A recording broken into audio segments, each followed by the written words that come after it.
Welcome back to the Gruber Morning Show, and this is the Tesla Roadster weekly podcast. I'm Pete Gruber, I'm Mark Schaffner. Good morning and welcome.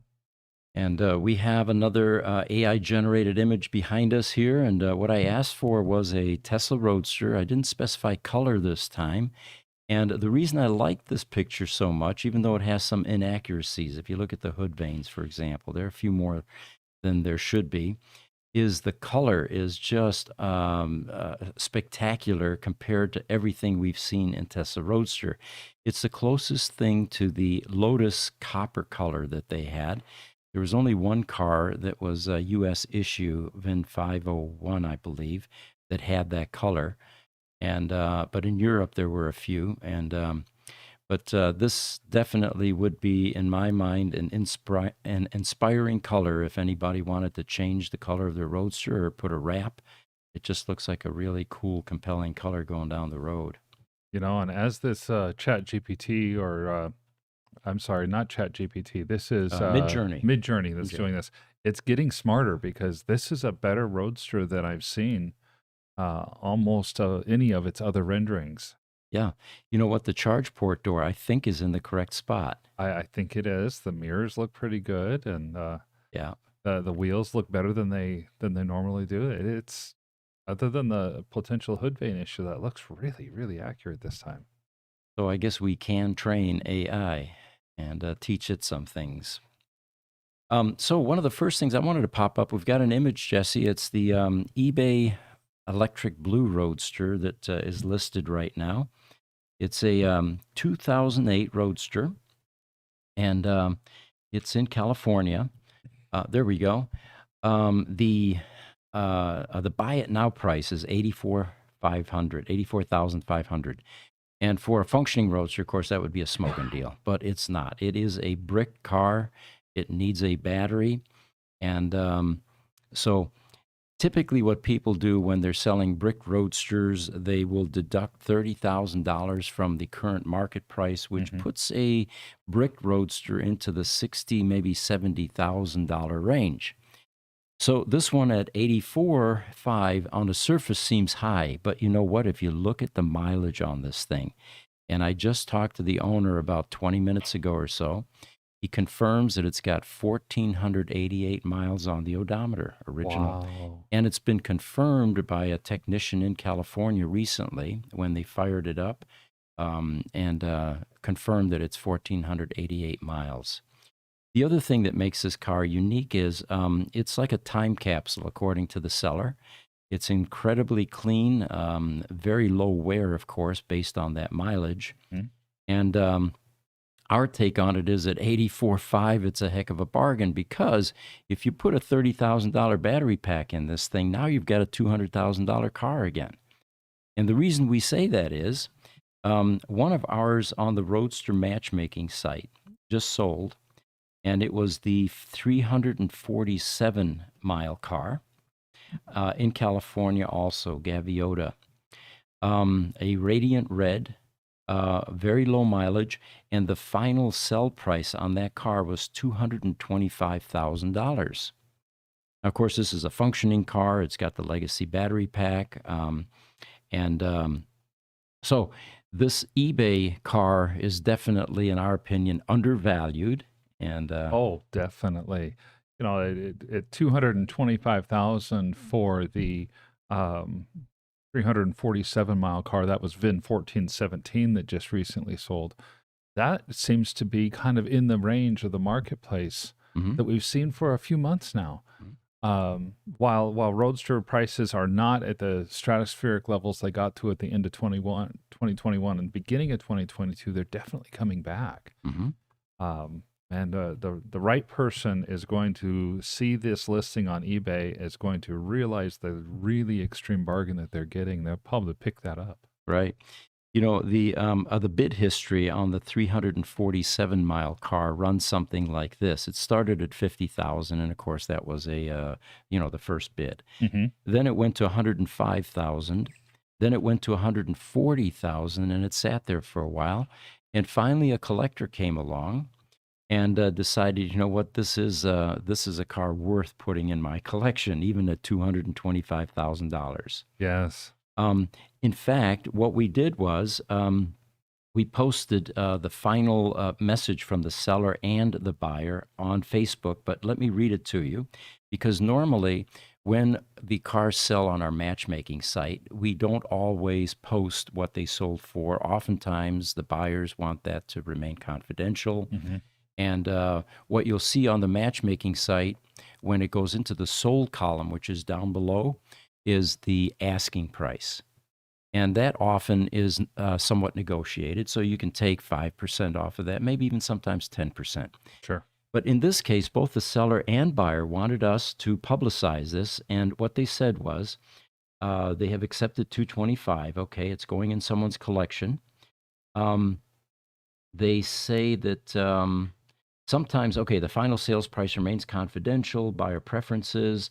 With the seller's permission, however, they said, or the buyer said, I think you can move the ad from the sold column and change the price from email a bid to $225,000. That's $75,000 higher than the next highest price shown of 150. And his reason was, he says, I think it's good to show the prices rising again in Roadsters. I think that's good too. You know, it's more information is better for the community, especially when this information is good news for those people who own Roadsters today. Mm-hmm. Which probably leads us into the update on the 3 Chinese Roadsters. And I think I have that here as well. Here we go. All right, so the latest update on the 3 in China is July 5th is when the next ship is leaving for the United States. Mm-hmm. And all 3 of them are scheduled to be on that ship at this point. A little bit more paperwork to do, but nothing major. It also turned out that it was more expedient for the sellers to purchase the sea containers that they had been leasing for the last, 11 years or so. And so now the sea containers and the cars are owned by the sellers, and it makes it easier to move them around at this point. Now, are they leasing those older sea containers that they originally said they thought were unseaworthy, or did they go ahead and buy new ones and move the cars to the new ones? Apparently, these sea containers are the same ones that the cars have been sitting in, and they were deemed worthy for the transport. Oh, that's good to know. And actually, I think that's good news for the cars as opposed to bad news, because you have cars with locked wheels and only 2 or 3 inches of clearance on either side. And are we going to damage the cars trying to get them out? Or, you know, is the steering just off center just enough that you won't know until it's too late? Yeah. So seeing them stay in those original sea containers and have those containers be deemed seaworthy, I think is great news for the chances of those cars to get back in pristine condition. It reduces the risk tremendously because now the sea containers get put on the ship and eventually onto a flatbed and or a semi, Yeah. and then transported to Phoenix. Now, once they get to Phoenix, we're going to, of course, take the cars out, and we then are going to park the sea containers in our commercial compound, and eventually those will be sold here locally. Mm-hmm. The cars will be brought over to the Gruber Motor Company service center, and we will initially do a careful analysis of everything, clean them up a bit, of course, after sitting for 11 years, and then begin a deep dive into the electronics. We will wake up the VMS. We will verify the odometer readings, and at this point, no one knows precisely what that is. Even Tesla is unsure how many miles a brand new car would have had from moving it, out of the service or out of the production facility to wherever it is that it got sold from. So look for these cars. They'll be on the water for a good 3 weeks, and then probably some processing time in California, Long Beach, and then some transport time. But by August, these cars should be here, and then we can, begin to start a whole new adventure with these cars. Oh, I can't wait to see those, to be able to look through the log files and find out the incredible story that these cars are going to have to tell. I think it's going to be fascinating. Have you heard anything more about the keys? Are they still looking for the keys in China, or are they still just trying to work with Tesla to get new keys made? I forgot to ask that in the conversation yesterday. And in fact, that thought occurred to me as we were talking about this, because like you mentioned, without keys, the front wheels, if there's a slight, deviation, it's going to be difficult to get the cars out unless they put 4 dollies, one underneath each wheel. Yes. And again, like you pointed out, there's risk if you're moving anything like this in a very tight space. So getting them here and then having us, do the removal of the cars is definitely a lower risk activity than it would have been there with the staff at the dock.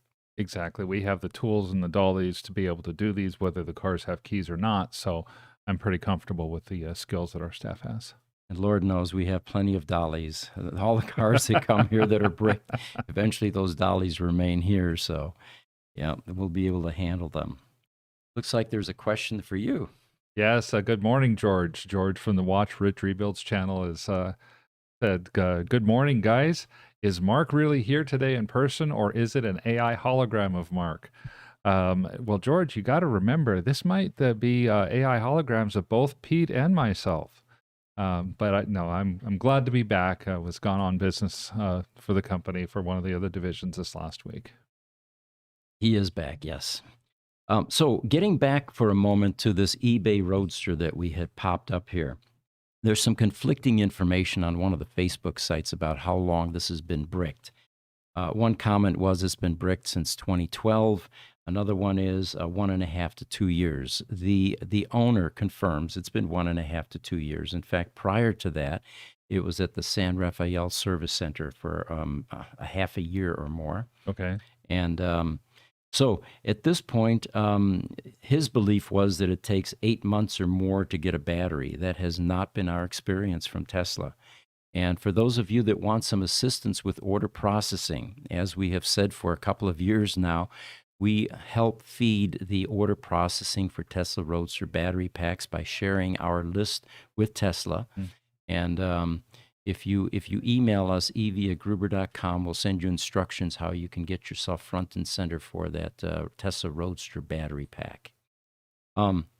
So the car may or may not sell on eBay, and if it doesn't, our recommendation was get it to our service center. We will put it into the queue, of course, and we work very closely with the Tempe, Arizona Service Center. They have done over a half a dozen battery swaps for us within the last 6 months, actually last year. Yeah. And it's not that large a problem to get the batteries for the Tesla Roadsters. So mileage listed is 1488 precisely, and we'll see if this thing moves on eBay. I would love to see that come into our shop. That blue is probably my favorite color of Roadster. That's a twilight blue. That's right. I said electric blue earlier. Yes. That would be the that's the darker This blue is the metallic. darker blue. Very nice. Okay. News on the World Traveling Roadster, Roadster number 507, which came to us about 6 months ago or so with a brick battery pack. It's a long story, but I'll try to make it short.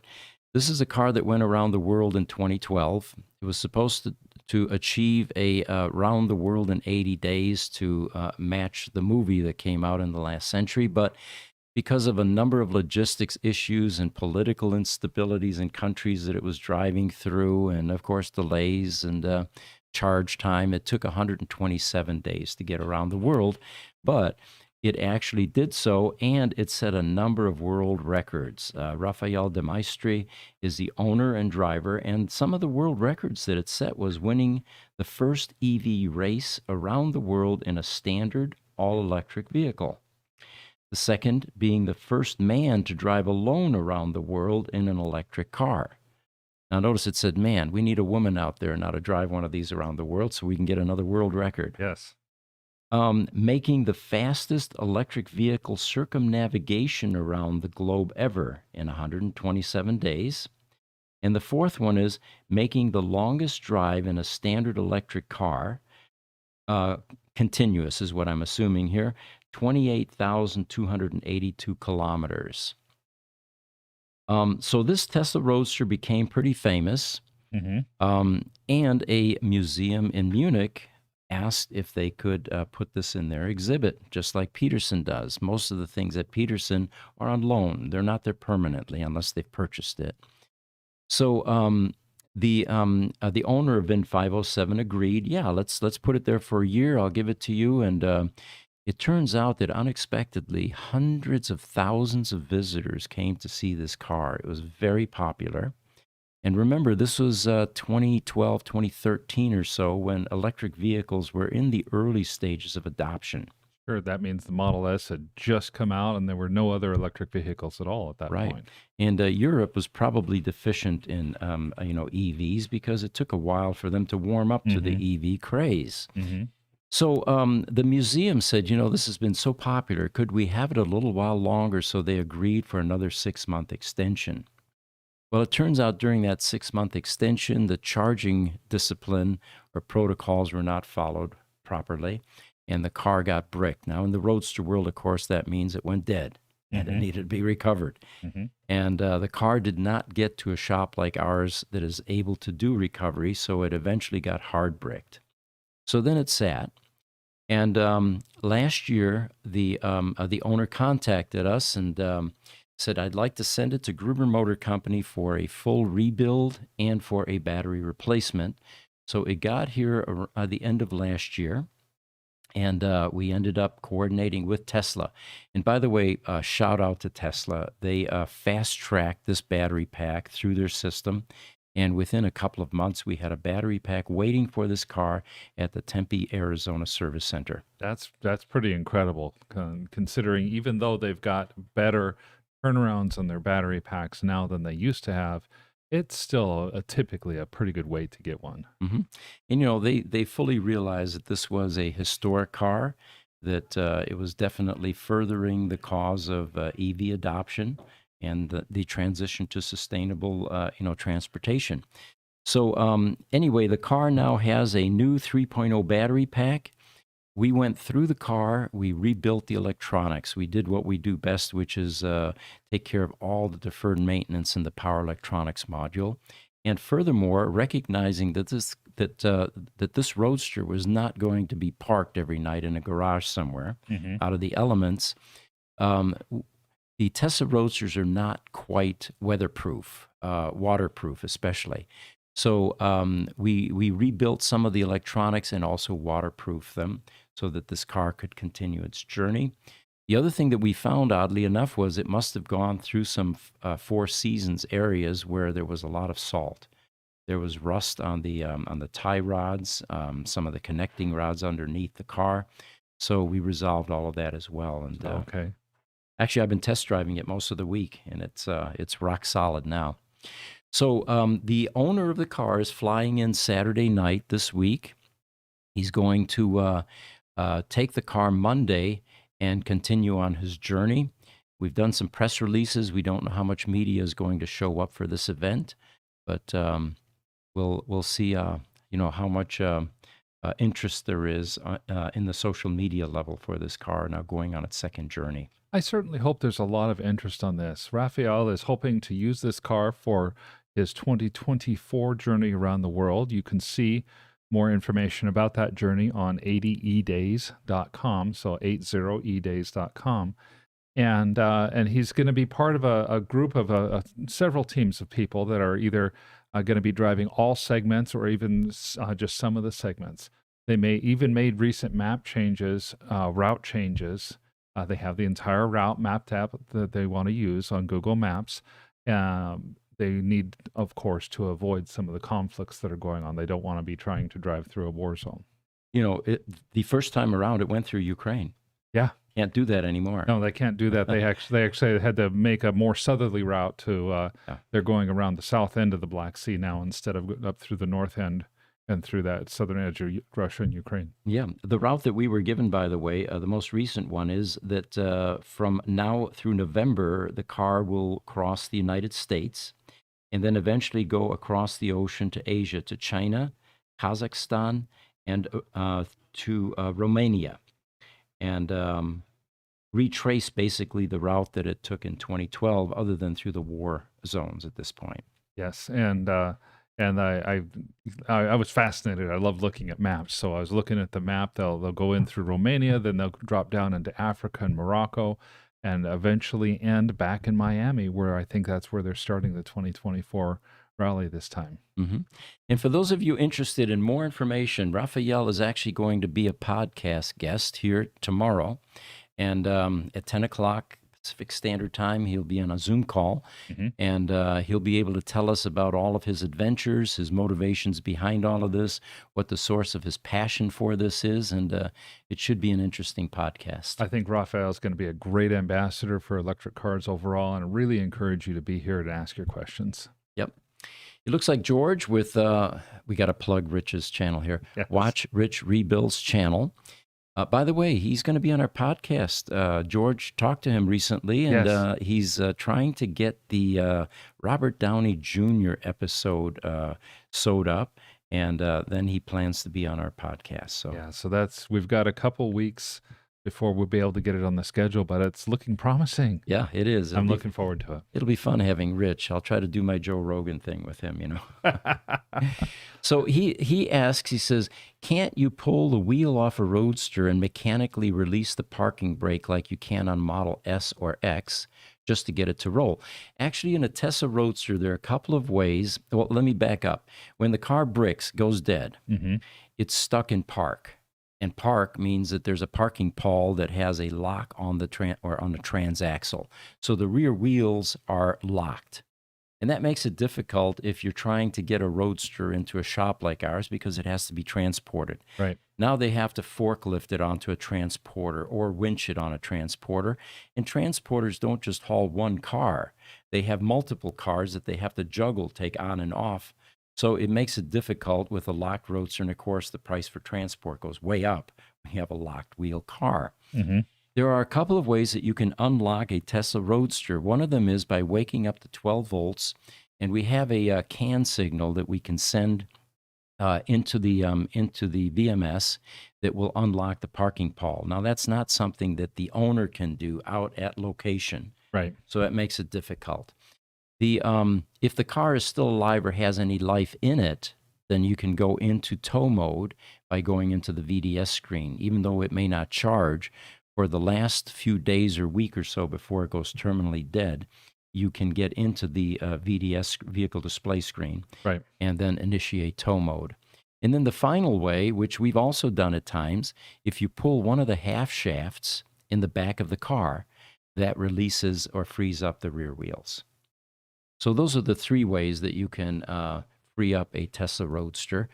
And having said that, some of them come in locked. And we have extensions on the forklifts. We're able to extract them off of the transporter with a forklift. And what we try to avoid is any winching, because now you create flat spots in your tires. Although one of the guys with a flatbed just last week was telling us, this was the customer telling us how the flatbed driver got the Roadster on the flatbed with the wheels locked, and he was winching it, pulling it up there. Okay. He said he went through 2 cans of WD-40, and it was so slippery that it just went up on that vehicle. Oh, that's hilarious. You know, the ones that I think we have the biggest challenges with are like the lady from Florida who had her rapidly declining Roadster. Yeah.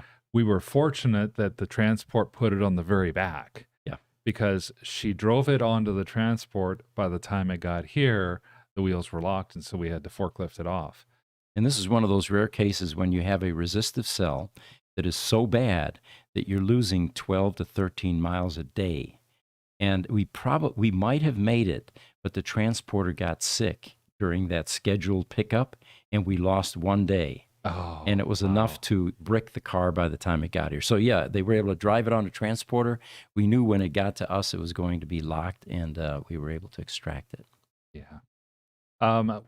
George again, another comment. Hello from my couch on my Commodore 64 dial-up connection.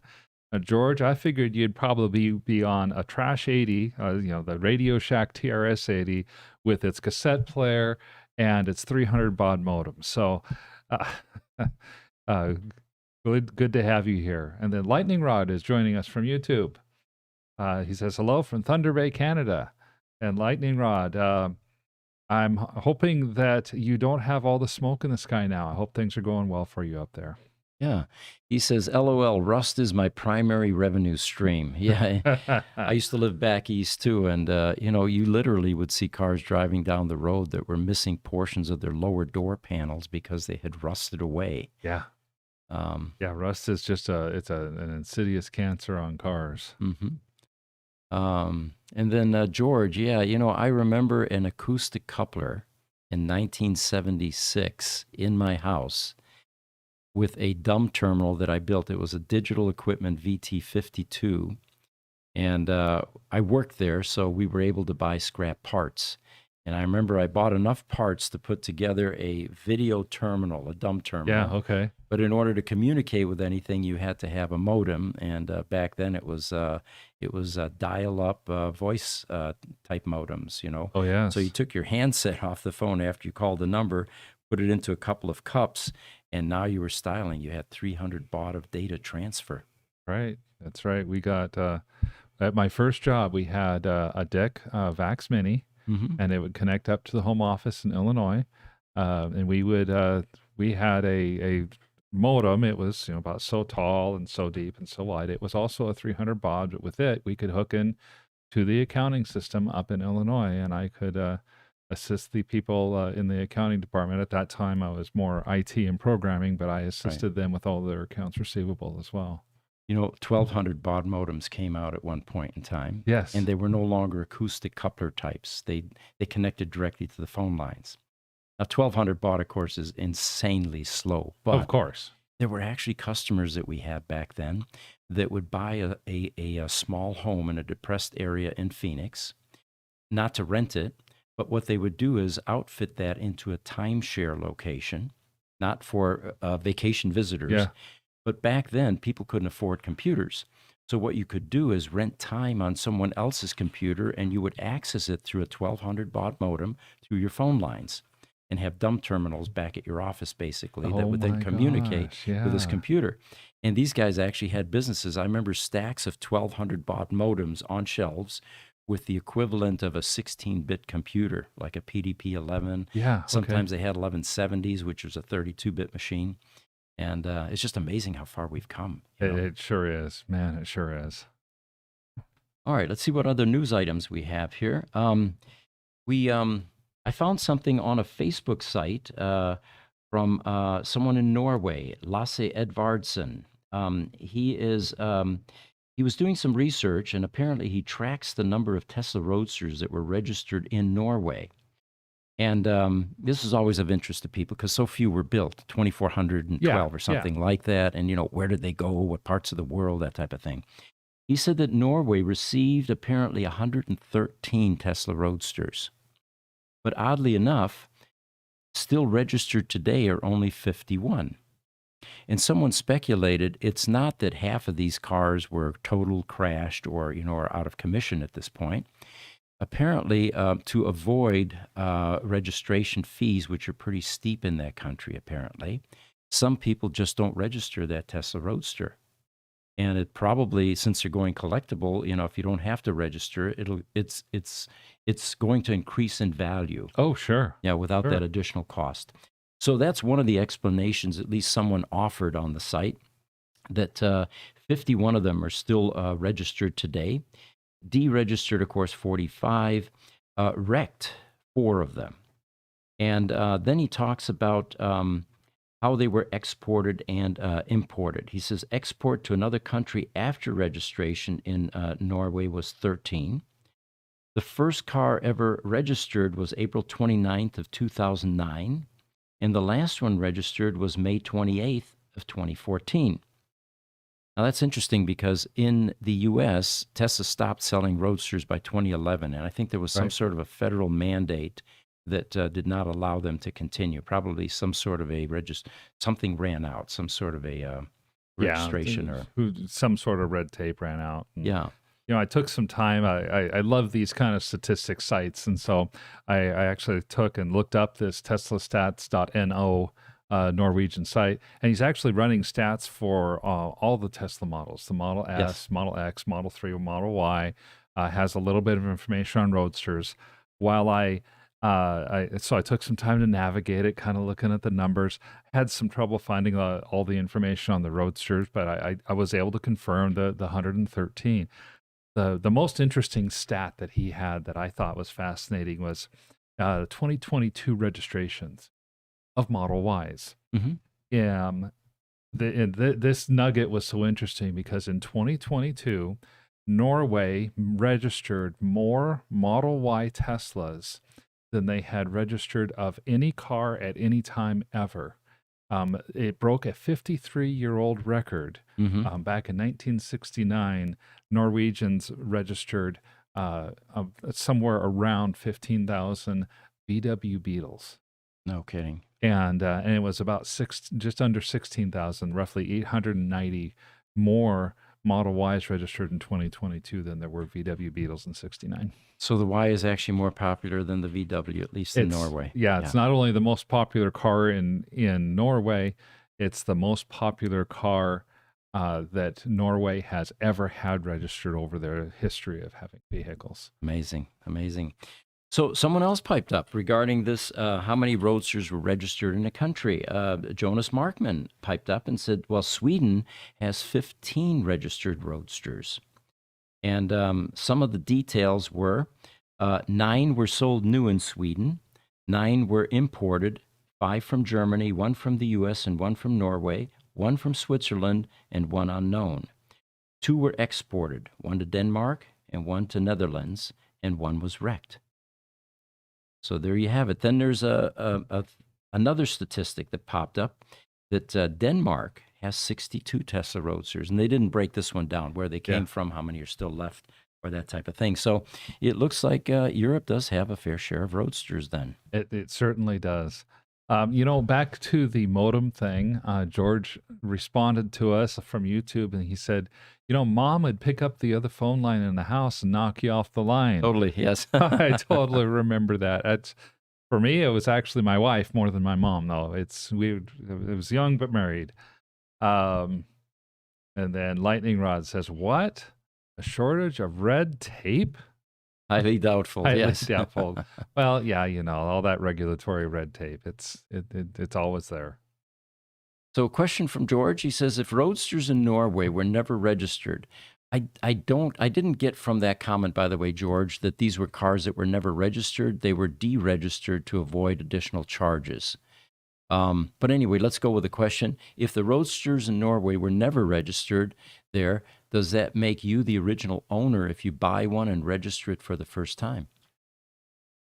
The short answer to that, surprisingly, from the government's view, is yes. Yeah.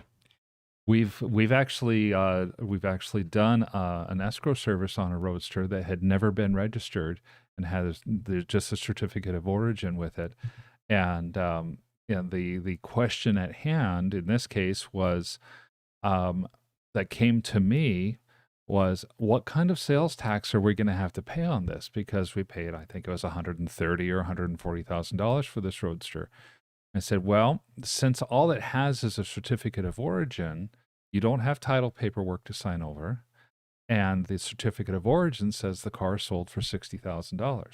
Mm-hmm. So when you take it in to register it, you're going to become the original owner, and you're going to pay sales tax on a $60,000 transaction, regardless of what you actually paid for it. Interesting. Okay. All right.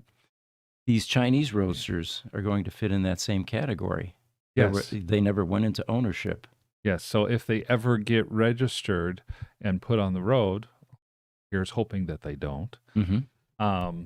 It will be the same type of thing. Whatever that original purchase price was will be listed on the manufacturing certificate of origin, and that will be the whatever. If there are any kind of sales taxes associated with the car registration, those are the taxes that will be paid. Yeah, that should be a heck of a bargain then, considering what they may sell for. Oh yes, absolutely. So we've got a Roadster public service announcement here from Marius Rodenberg. He is from the Netherlands. And this Sunday, June 25th, they are having a Tesla Roadster meeting in the Netherlands. They're going to meet in Demeern, Demeern, at 9:30 a.m. And then the end point is going to be Bodegraven. They also hope to see some roadsters from Germany there. You know, Germany and the Netherlands share a border. They're very close. My wife's aunt, when we were in France, same thing. They're right on the Belgian border. They would drive into Belgium to buy their gasoline because it's substantially less taxes on the gasoline there. Very close, everything in Europe. But anyway, the gathering is at 9:30 in the morning. They're going to leave at 10 o'clock for a 125-kilometer tour around, and they will end up in Bodegraven. And both of these are just south of Amsterdam. I looked at the map. So if any of you are in that region and you want to see some Tesla Roadsters, for those of you that don't have a Roadster, they want to take pictures, this would be a great event. Again, they're going to meet at a restaurant in Demeern at 9:30 a.m. and then drive their cars to Bodegraven. All right. Do we know, is this street restaurant itself called Demeern? Don't know that. Yeah. Okay. Yeah. Okay, because that would be fun. That just. Do you know, one of the things I'm going to suggest to the audience, if you have an event like this, and we have another one here at the Peterson Auto Museum, by the way, send that to us. We'll plug it for you. We'll announce it for you. We'll give you some advertising, free advertising and free visibility. Oh, absolutely. And and if it's not a Roadster event, if it's a general EV event, we'll talk about it on Tuesday or Thursday. We'll still do that announcement. Absolutely.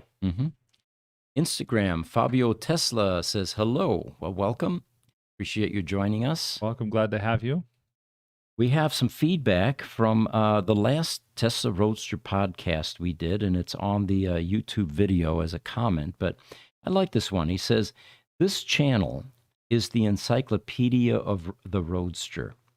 He says, I am from Spain, and I don't intend to buy a Roadster, but it's awesome to listen to you guys. Yeah, that's such a high compliment, and it's really a privilege for us to be able to be here in this forum, talk about the things that we know, be able to share some of the knowledge that we have. We're by no means the end all and be all of knowledge, but just like we do with the census, by collaborating with the community, we're able to gain knowledge. It helps the community. It helps us to be able to do what we need to do to serve the community as well. And it allows us to pass on helpful tips, which leads me actually into the next item on that same video. Yes. We got someone from, it doesn't say where they're from, but we were talking about rodent damage in EVs or anything electronics for that matter, because certain types of wire insulation may be made with partially organic materials like soybean oil. So the rodents pick up on that, and they think it's a meal, and they will destroy the wiring harnesses in cars. It's not uncommon in Tesla Roadsters, if they're left outside, that eventually they end up with rodent damage or even nests being built inside the Roadster because it has so many nooks and crannies. It was a prototype vehicle. And if I remember right, we've removed a few nests in our time. We have. The running boards are a prime housing project for rodents, even as large as rats. But anyway, he says that fabric softener dryer sheets laid inside the car will prevent the rodents or keep them away. There must be something about that they don't like. Oh, I think that's a great tip. I could totally see that because those sheets are so strongly scented, and it's a for the sheet itself, it's a very artificial scent. It's very, but when that comes out in the clothes, it smells better because it's not nearly as intense. So another event, actually at the Peterson Auto Museum, and that is also this Sunday, June 25th. It's in Los Angeles, the Peterson Auto Museum. We've had pictures of it up before. It's a spectacular architecture building. I think Jesse's going to look for it. Okay, there we've got the announcement. This is your chance to meet Franz von Holzhausen. And if you don't know Franz, he is the chief designer, his team at Tesla, responsible for the Tesla Model S design, the new Tesla Roadster design, the Cybertruck, did I leave one out? The semi-truck, Model X, Y, He's involved in all of them, or his So team. he and his team have designed virtually every one of them: the S, the Y, the 3. Except for the first generation Roadster, which was a Lotus Elise designed by Lotus. Right. Okay. But he will be there, special guest. They will have free food and drinks. And the Tesla San Diego Club is going to meet at the Carlsbad Supercharger outlet at 6 a.m. in the morning. Those of you that don't want to get up that early, if you can make it to Peterson by 8 a.m., that's when the event there starts. But if you want to go up with a bunch of passionate Tesla people, the San Diego Tesla Club is going to be featuring this, and you'll be able to drive up with them to the Peterson Museum. How long is the drive from San Diego up to LA? Probably a couple hours or so, I would say. Yeah, it's a couple hours. It's usually about 120 to 140 miles, depending on where in Los Angeles and where in San Diego you take off. Right. But taking off up at Carlsbad, that's a little bit north of San Diego because there's the cliffs nearby. So, and Sunday morning traffic shouldn't be too bad. I don't think it'd be too bad. Yeah. It would be a little bit more reachable for you or I than meeting over in Amsterdam on the 25th. So YouTube, Mark Hendricks asks, he says, when are you guys going to have a Model S live chat? You know, we do these chats based on interest level, and if we hear more of that, I think the last thing Jesse and the team want to do is yet another podcast. What do you have, 5 per week now? But that would be an interesting podcast. I agree, and I think the audience is going to be much larger for a Model S podcast, since there are literally hundreds of thousands of those vehicles. I think for that one, we can just tell them to come tomorrow. Our regular show, we talk about Model S a lot. We talk about everything. This one is just more limited to Roadster, but we do cover a lot of Model S stuff already. That's true. We weave in broader topics, but so join us Tuesdays and Thursdays at 10 a.m. Pacific Standard Time. He says he has water coming out of his right side vent when he makes a hard left turn. Wow. Okay. It sounds like a condensate line may need to be rerouted. It's the only way that a Model S can generate water. It's not a hydrogen vehicle.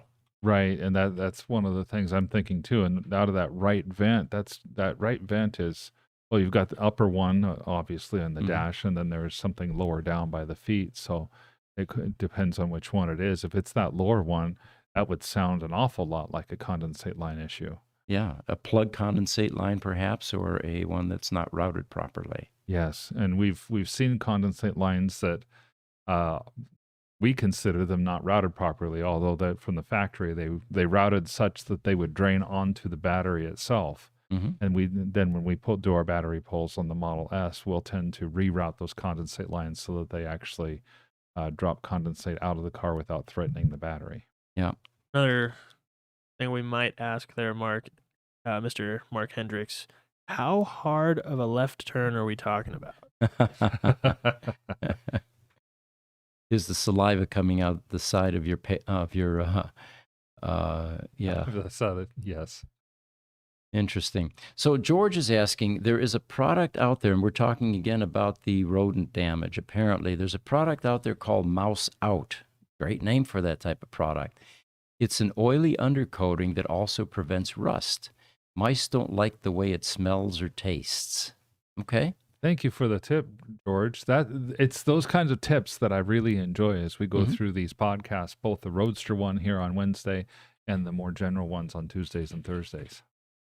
We had a Roadster customer that popped up last week and needed a windshield. And, these windshield brakes typically start with a star brake. Mm-hmm. And the first thing we want to point out is if you immediately remedy the star brake, it won't grow and turn into a long crack, which now requires a windshield replacement. We have a windshield expert that comes out to do our windshields at the service center. And he carries one of these windshield remediation kits in his car, not just for his customers, but for him. He says the instant he gets a rock chip on the road, he immediately pulls over to the side and uses that windshield repair kit to stop the spread of that crack. And he claims he's never replaced his own windshield as a result. No, that's an interesting concept. It seems like it takes a few minutes to do, but they're pretty simple. And yeah, there are two versions of it, by the way. There's the Amazon $80 to $150 version, which Right. is what we use, the Pro version. But then there's a kit that you can buy at the AutoZones, O'Reilly's, Checker Autos. Yeah, $10 kits, $15 kits. Yeah, and those work just as well. They're one-time use, but when's your next star break going to occur? So you just buy another one when that happens. So that's our first advice: is if you have a star break, don't let any time go by. Get it resolved quickly, and it's probably cheaper for you to even go to or call a windshield repair company to have it repaired than to change one of those $1,200 Tesla Model S windshields. Well, and here in the Phoenix area, at least, and I think this is true in many areas throughout the country, if you get a star on your windshield, go to your nearest car wash. A lot of times, those car washes have windshield chip repair specialists there on site, standing by, and they're trying to sell you the windshield replacements and stuff. They know that that's good business, but a lot of times they can do those repairs right then and there as well. Interesting. You must go to the more expensive car washes. The ones I go, the 99-cent ones, don't have quite that much following that. Yeah, most of the time I anymore, what I found anymore is I go ahead and I get the subscription, and as much as I hate to pay for subscriptions, they're the death of me, I feel like. But I go ahead and pay for the subscription, and that way, for a very small amount, I can go as many times as I want, as frequently as I want, and that way we can keep our cars clean. Amazing the amount of dust we have here in Phoenix. There's probably another benefit to getting those subscriptions is they eventually stop asking you if you want a subscription. It happens every time I go through the car wash. Oh yes, but I hear you there. For the longest time, go through the $3 car wash and just dry it yourself. It's so easy to do. By the way, I said 99-cent. I'm dating myself. I don't think there's anyone like that anymore. But the other thing too about those subscriptions is they'll still ask you unless you get the highest tier. Really? So if you get the middle one, every time you go, they're like, "Hey, do you want to upgrade this to the next one?" They need to upsell. Yeah. So you got to get the highest, most expensive one. No, you can just say no. Yeah. So anyway, the windshield. So customer contacts us. It was a long, the star break had grown, and do we have a windshield was basically the question. Try as we may, and we've tried this before, apparently Tesla Roadster windshields were unique to the car. Okay. And there were a number of them built, and Tesla used to have them, but we couldn't find one. So the good news, though, is that the Lotus Elise windshield will work. The problem is you have that dark band at the bottom of the windshield, and then you have your sun guard on the top. Right.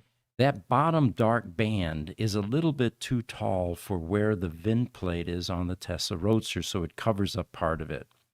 And that's the only downside. Other than that, a Lotus Elise windshield will work. If you have a local Lotus shop, that's probably your best bet. The one that we referred this customer to was one that was going to ship it. And he was very clear about the fact that windshields do not ship well. They have a very high incidence of damaged windshields by the time they get to the destination, no matter how well they pack them. It reminds me of Ace Ventura when he's walking down the hall throwing the box and shaking it and everything inside is broken.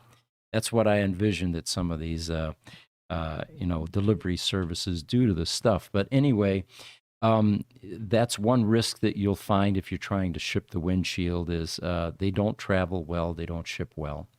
But that's one way that you can get a windshield. See if there's anything else about that.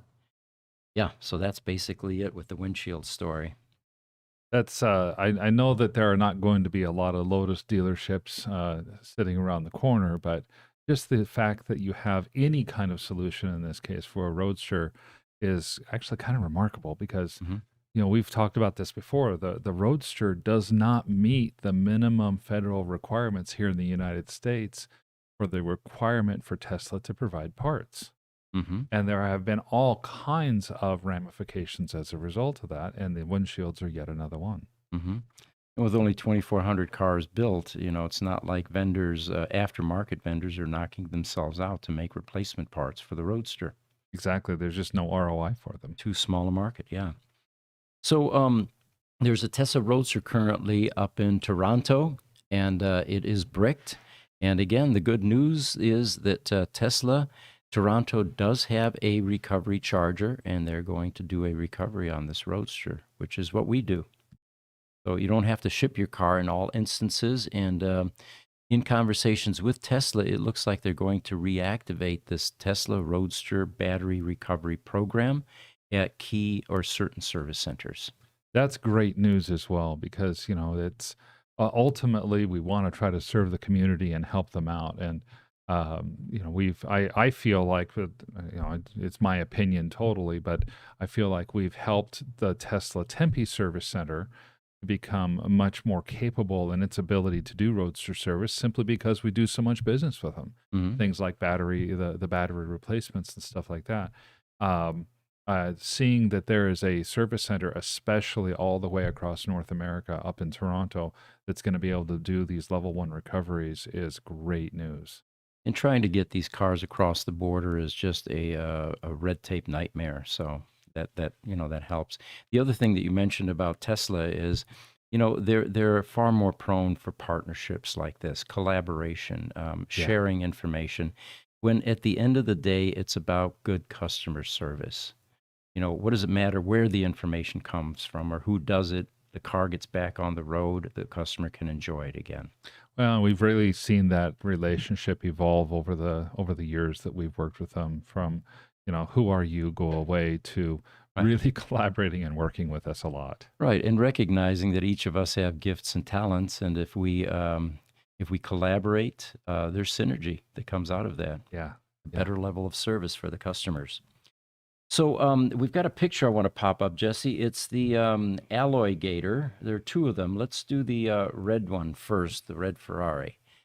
We're doing another project in-house now for the wheel protection. And what this is it's a rim that goes around the wheel that gets installed on the wheel that prevents curb rash. Can we go to the next picture, and I'll show something else there. And of course, you can color coordinate. If you got a red car, you can go red or get alternating colors. But if you notice, there's some damage on this wheel. It would cost you a lot of money to fix this wheel. By putting an alloy Gator solution on this wheel, it covers up the imperfection and protects it from there on out. So this is a great product. We've begun using it on Model S's. I think we have our first Roadster application this week for that product. And I wanted to make you aware of that. If you're interested in purchasing the kit, you can get it through either Alloy Gator or on our e-store. Either of those will work. And again, we swear by it. If you, for those of you that have beautiful wheels, which most people think they do, there's nothing more frustrating than backing up or going forward and realizing that you have just destroyed that wheel. Well, and it's so easy to do with these modern car wheels. That Michelin tire is a great example in that picture of in the older style wheels, the tire bulges out beyond the profile of the wheel. And so when you hit the curb, it's the tire hitting the curb, not the wheel itself. Yeah. Now on these more modern cars, especially with the low profile wheels, or the low profile tires, those low profile tires simply don't have that sidewall available to them. Yeah. And so the wheels tend to stick out, and you tend to see that, and it happens so fast. Yeah, instantly. Oh. All right, I've got a folder there, Jesse. It's the PPF removal folder. And if we can pop up, I'll tell you which image to bring up first. Let's bring up PPF old-new 300. Paint protection film is a great way to protect your paint. Rock chips, even keeps a shine on the car that you would normally have to replicate with a great wax job. So it protects, it shines the car. The problem with it is a a polycarbonate type product, which is not completely impervious to ultraviolet rays. So as it ages, it begins to deteriorate. Here's a sample of a Roadster that we did recently where the PPF had aged. This was, I believe, a 2010 or 2009 Roadster. It was there from day one. PPF will last about 8 years. After that, you have to get serious about taking it off and reapplying it, because if you don't, here's what happens. The adhesive that's underneath the plastic, even after it gets cloudy like this, begins to harden and it eventually crystallizes. And as it does, it bonds with the clear coat that's on the paint. Then the only way to get it off is you end up removing clear coat along with the PPF, no matter how hard you try, and then you need a repaint. This particular car, we were able to remove the PPF off around 70% of the car except for the front clip, and that needed to be repainted eventually. You can see the procedure, Jesse, if we bring up 4 images -2. And here is both the removal process and the process of putting the car back together with the new front clip. It was an enormous amount of labor because it had aged so much. So it is a great product. Let's bring up one more image on a Tesla Roadster. It's called Yellow. The Arctic White Tesla Roadsters are the ones most prone to this. By the way, before we back away, well, we're already gone, that Radiant Red Roadster that you saw earlier, for some reason, red is the worst color for UV absorption for PPF. I don't know the physiology behind it or the physics behind it, but what also happens with paint protection film, especially the older stuff, is it begins to yellow, which you won't notice on a colored car. Right. But on an Arctic White car, like the one that we're going to pop up here, it is called Yellow in that same folder. And you can see the variation in color, which is very noticeable on a Arctic White Roadster. Again, the only way to resolve this is either paint the car that same shade of yellow, which we don't recommend because that's very expensive. Right. Or remove that yellow PPF. There's nothing you can do to bleach it or restore it in any way. But as a public service, we do want to go on record that paint protection film has a huge upside, but it also has a downside, and it needs to be removed and reapplied every 6 to 8 years. And if you wait too long, then the cost goes up tremendously. I've got one more image that I want to pop up, Jesse, and this gets into collector cars. It's called PPF Etch-3. And what we have here is PPF that was applied by the factory, and this may have been Lotus because this is VIN number 5 that eventually was shipped over to the US. And back then, Tesla had PPF that had a watermark image or a Tesla shield in it. The VIN number 5 is probably way overdue for this PPF replacement, but Sure. because it's a collectible car, we're going to leave it. And we think that it may add to the collectability. So not all PPF should be removed, at least in our opinion. Even though you can see that this PPF is showing its age, it's not cloudy yet, but there's definitely some wear and scratches in it. Because of that watermark, which is part of the car's provenance, we're going to leave that on Tesla VIN number 5. Well, yeah, I could see that watermark is really going to potentially add to the value of the car. And in my opinion, it looks like you're starting to see some of the yellowing of that PPF. Most likely, yeah. And with That's that why red, there's you that can't little tell. bit different color. So eventually the car may look a little bit more orange than the radiant red that it is with that yellow blend in there. Yeah. All right, looks like we got a few more questions. Yeah, Greg, George from the Roadster Rebuilds channel on YouTube. He says sunroof drain lines could be causing the water. This was a response to Mark Hendricks, but Mark has responded as well to George and to us and said there is no sunroof on his car. So yeah, that's I think we're going to stand by what we originally said without knowing further information. Good chance that there's something going on with a condensate line of some sort. Crunch to Grace Hopper on YouTube. Catching up from minus 50. Thumbs up, number 8. So thank you very much, Crunch. Glad to have you back. Yeah, likewise. Instagram, Ilayatu_Sabe. Have you seen the Cyber Tesla? Oh, absolutely. We actually have in our live section on our YouTube channel a podcast where we invited the creator of Cyber Tesla. And can't remember the name, guys. Help me here. Cyber Hooligan. Cyber Hooligan. All right. His real name was something other than that, but I'm sure that wasn't his birth name. But yeah, Cyber Hooligan. Interesting character. Great work that he's doing with that car, and very popular. You know, I think I need to go back to his YouTube channel again and take a look at what his latest updates are, because that is just going to be a beautiful car when he's all done with it. David Andreev? That's it. Yes, David Andreev. He has an Instagram following that is just massive, well over 100,000 or something like that. All right, staying with some Tesla Roadster news or tips.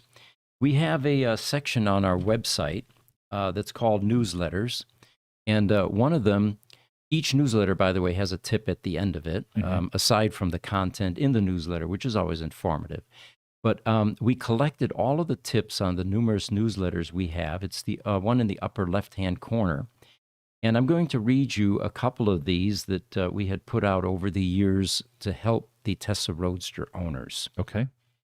The charge port door, or the charge port, is a high current connecting point which periodically requires cleaning and lubrication. Most people don't realize it or do that. You can buy a spray called Deoxit. It's a contact cleaner that chemically improves conductivity and deoxidizes and reduces wear and abrasion. Go to Amazon. It's readily available. Deoxit, not terribly expensive. So if you spray that on there periodically, you'll see the gunk and dirt and grime come off. And then, of course, wipe it. Now, both socket and charge cable plugs need this maintenance. So you need to do it to both your charge cable and the port on the door, which is the socket portion. And then we recommend using compressed air and Q-tips to clean out the recessed areas after spraying Deoxit. And then you want to finish the job by applying a Teflon lubricant, not an oil-based lubricant, but Teflon, and something like a McLube product, McLube. You go to AutoZone. I know they have Teflon spray lubricants. Sure. And of all things, go to your bicycle dealer because Teflon lubricant is wildly popular for chains and for the chain rings on bicycles. Good point. It doesn't gunk up and collect grease and stuff like the standard oils do. And spray on your pants when you're going really fast. Yes, exactly. It's too wet. Exactly. All right, so there's a tip for you. Another one, Tesla Roadster brakes. And this is the first sentence. Roadster brakes are undersized. Well, the reason they're undersized is they're a holdover from the original Lotus Elise days when you didn't have a 1,000-pound battery pack in the car. Those of you that are used to driving a Roadster and ICE cars probably realize that you have to take a bit more precaution with your stopping distances with a Tesla Roadster. It won't stop quite on a dime like your ICE vehicle will. So, and you also have regenerative braking, of course, which means that the brakes don't get enough of a workout. Sure.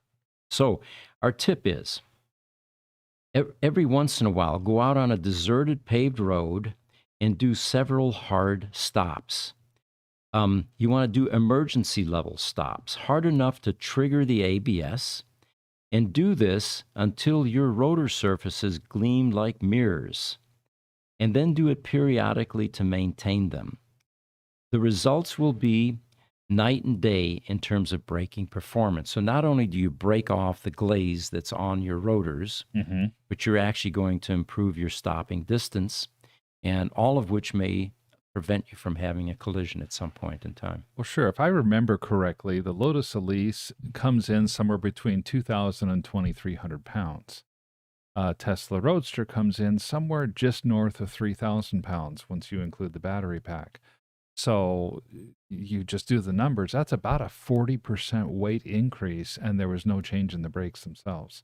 Right. Tremendous amount of extra momentum that you're trying to slow down.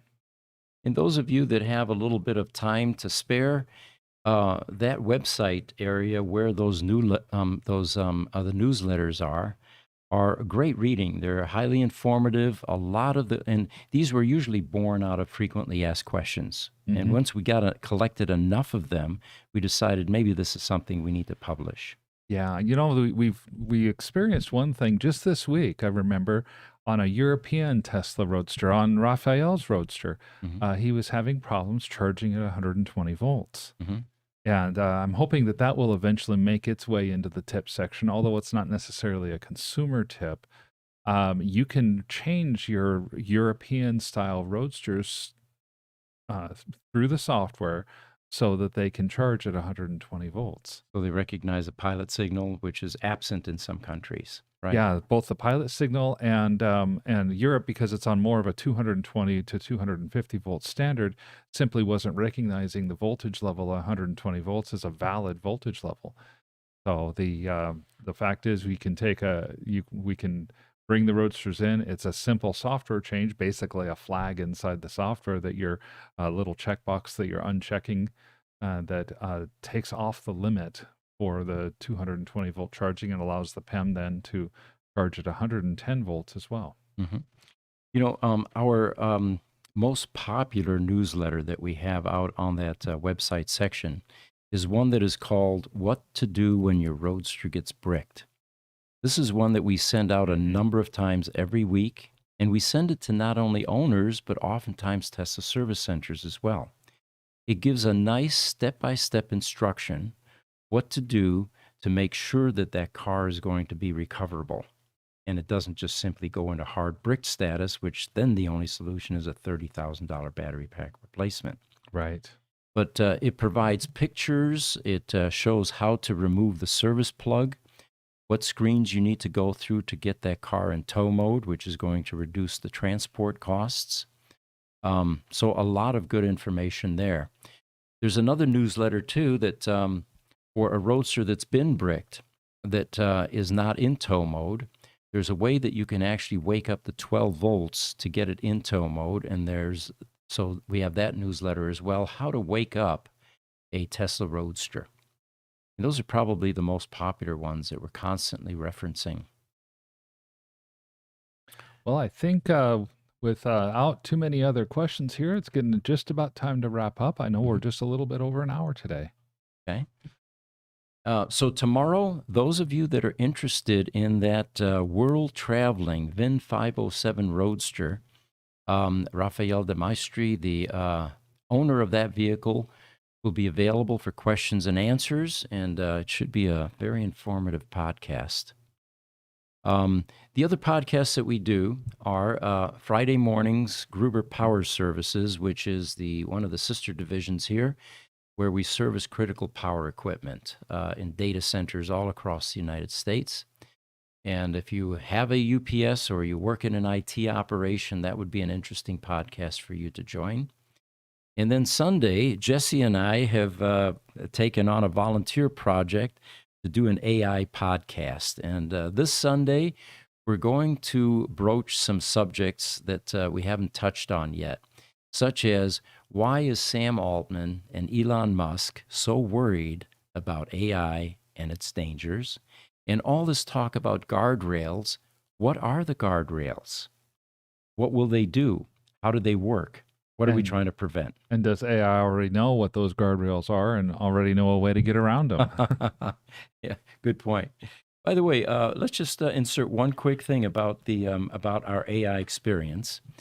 it's going to be every company's or every individual's and company's challenge to learn how to use AI to our benefit. Rather than fear it, embrace it. Learn what you can about it. Before we pass judgment, let's give it a shot. So one of the supervisors, one of the managers actually yesterday came to me and said, you know what, we're getting ready to do an ad to the gaming industry. And we repair uninterruptible power systems in casinos and, and of course, uptime is absolutely critical because they're constantly generating income by having electronic devices humming and running, slot machines, all of that. So she asked me to create an ad for the gaming industry that points out the importance of critical power and uptime and our role in this. So this morning, I popped the prompt in there, and it was just a one-sentence prompt, and I wasn't expecting much because normally you have to massage these and fine-tune them and try again. And nothing happened for 20 seconds, and I snickered, and I said, yeah, AI, you're pretty slow, aren't you? I could have done it much quicker than that. So I walked away, got a drink, came back, and it had spit out this article with a main heading and subheadings, and it nailed it perfectly. It knew exactly what I was looking for. It talked about the need for uptime and critical power, but more importantly, it took our role and our capabilities, which I never gave it, Right. and it weaved that into that article to show what we can do and how we can help casinos and the gaming industry keep their equipment running. And it knew all that instinctively. So I was very impressed. I felt irrelevant at that point. It would normally have taken me a half a day to a day since I'm an obsessive OCD writer, and I rewrite and I rewrite and I edit and I do it over and over again. Within a couple of minutes, we had exactly what we needed. Yeah, and I know that we're going to be using that type of feature a lot more. They're starting to come out in the press about how AI, one of the first areas that it's really starting to impact is knowledge workers, especially copywriters, because of its abilities to do things like this. So we're very impressed, and if you have some time Sunday morning, Jesse and I will be here. Neither one of us will have shaved. We'll probably be drinking some coffee. We'd like to smoke cigars, but they won't allow us to do that in social media because we get reclassified. So we can't do the Joe Rogan thing where we've got a glass of whiskey and a cigar and heaven forbid weed, right? Oh, yes, yes. We won't do that. So Jesse's pointing. He looks like it. We've got another comment from George. He says, does Jesse get paid double time for coming in Sunday? ? That's why he was so vehemently pointing at that. That's a good question, George. I might have to broach that subject. Well, at this point, none of us are getting paid. It's a public service, and we're just having fun with it. And, the participation we get is well beyond our expectations. How many people did you say, Jesse, we had last Sunday on our second podcast? 2,051. Amazing.